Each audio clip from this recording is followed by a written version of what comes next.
A 5-1 win for Bayern Munich. Robert Lewandowski with more goals. We'll get to him in a minute. But Choupo-Moting opening the scoring, getting his first goal for Bayern Munich. That's 15 different scorers for the side. That can only be a good thing, can't it, Shaka? Absolutely can, and especially when, as you mentioned, Robert Lewandowski is in your side and he's racking up the numbers that he is. You would think that that's the only source of goals. But Choupo-Moting, 15th in the list now. Yeah, it's great for a number of reasons. It's great any season, let's be honest. But this season, more than most, given the issues of the pandemic and the need for squad rotation, while Bayern Munich continue to battle on so many fronts, it's good that Flick can call on so many different players to provide the ammunition right when you need it. Robert Lewandowski with another 2 goals in this game. It's 28 goals across 23 match days. He's edging in on Gerd Muller's record. Do you think he can do it this season? Absolutely. I put nothing beyond Robert Lewandowski. And though Gerd Muller himself, superhuman, you thought maybe that record was never to be broken, you just see Lewandowski now. And let's be honest, Keith, when Lewandowski doesn't score 2, you think he's had a slow day.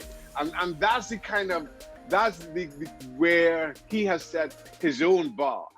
He continues at this rate, he breaks that record. You put nothing beyond Bayern Munich and in particular Robert Lewandowski right now. Leon Goretzka had a hat-trick of assists today, and obviously we all know about his physical attributes and what he brings to the game. But do you think that he's not talked about enough when it comes to the best midfielders in European football, Shaka? Absolutely, he isn't. And on the one hand, maybe you understand it. He's not a flashy player. He's not one that you really take notice of, maybe because of his physicality, if not his physical presence.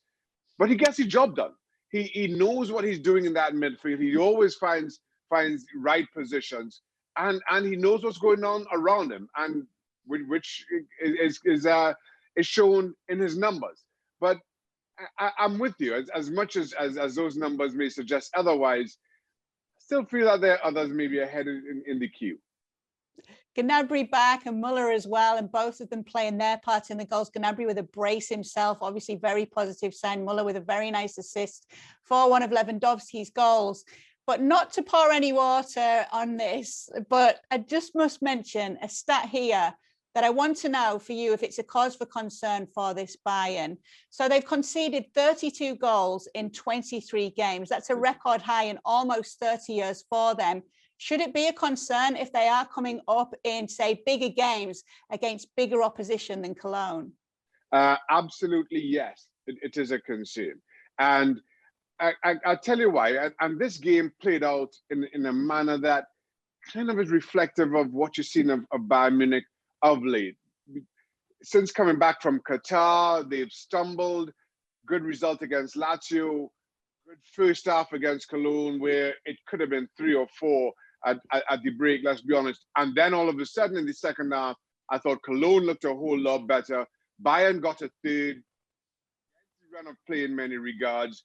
Then you saw an error from Manuel Neuer that was not punished. That had it gone to 3-2, you wonder how that would have changed the psychology of the game before Bayern Munich go ahead and just run away with it. Neuer's mistake, a concern, but you've seen that over the years from time to time. But now with this defense, it does raise a little bit more alarm bells.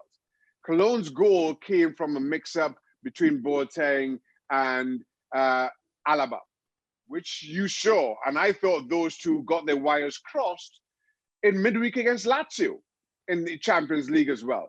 And that, for me, is why the defensive stats are reason for pause here with Bayern Munich. You just wonder if it is becoming a bit of a trend and one that they may not be able to arrest. As we've discussed, they've got more than enough firepower up front to make up for that. You saw that against Lazio, you saw it against Cologne again today. But against better opposition, if they do want to repeat in the Champions League in particular, maybe you have something to think about. Maybe you do see the one weakness in Bayern Munich. Thanks so much for watching ESPN on YouTube. And for more sports highlights and analysis, be sure to download the ESPN app. And for premium content and live streaming, subscribe to ESPN Plus.